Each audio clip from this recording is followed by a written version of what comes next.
Igor et Grishka Bogdanov ont laissé derrière eux leur famille, leurs amis. Et un héritage colossal ?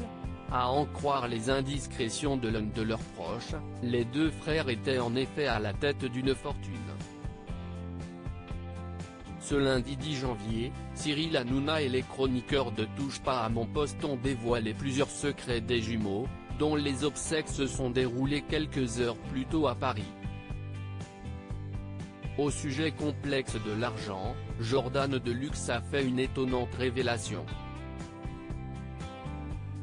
Ils avaient tout de même un avaloir de 180 000 € sur leur dernier livre. C'était pour eux deux, donc CIST a divisé en deux, a confié l'animateur de l'Instant de Luxe, qui a invité Igor et Grishka Bogdanov à plusieurs reprises sur son plateau, en parlant de leur livre, Dieu et la science. Selon lui, les frères Bogdanov étaient de redoutables hommes d'affaires, qui ont monté une entreprise très lucrative. Elle était estimée à 6 millions d'euros.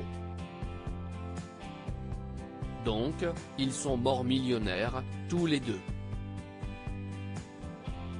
Ils avaient évalué à 3 millions d'euros chaque part de leur société, a assuré le nouveau chroniqueur de Touche pas à mon poste. Sur le plateau de son émission, les Bogdanov évoquaient d'ailleurs leur rapport à l'argent. On ne calcule pas. On vit le jour le jour. On n'a pas de stratégie qui consiste à accumuler. On n'accumule pas parce que finalement on n'a pas de croyance sur l'argent, confiait-il. On n'est pas installé dans cette conversion immédiate entre argent et pouvoir ou l'argent et la possession. Pour Igor et Grishka, l'argent n'avait pas vraiment d'importance. Igor et Grishka Bogdanov, qui sont leurs héritiers ? En plus de cet argent, Igor et Grishka possédaient plusieurs biens immobiliers. Notamment un manoir gothico-moyenâgeux, à Paris, mis en vente à plus d'1 million d'euros en 2019. Les jumeaux Bogdanov possédaient également un château situé dans le département du Gers où leur demi-frère habite, selon Actu.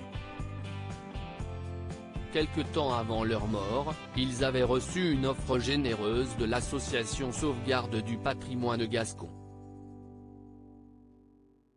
À l'époque, elle leur proposait 800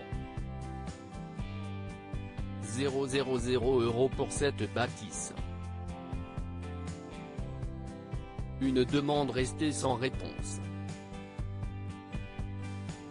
Reste maintenant à savoir ce qu'il va advenir de ce bien historique, qui tombe en ruine selon le président de l'association.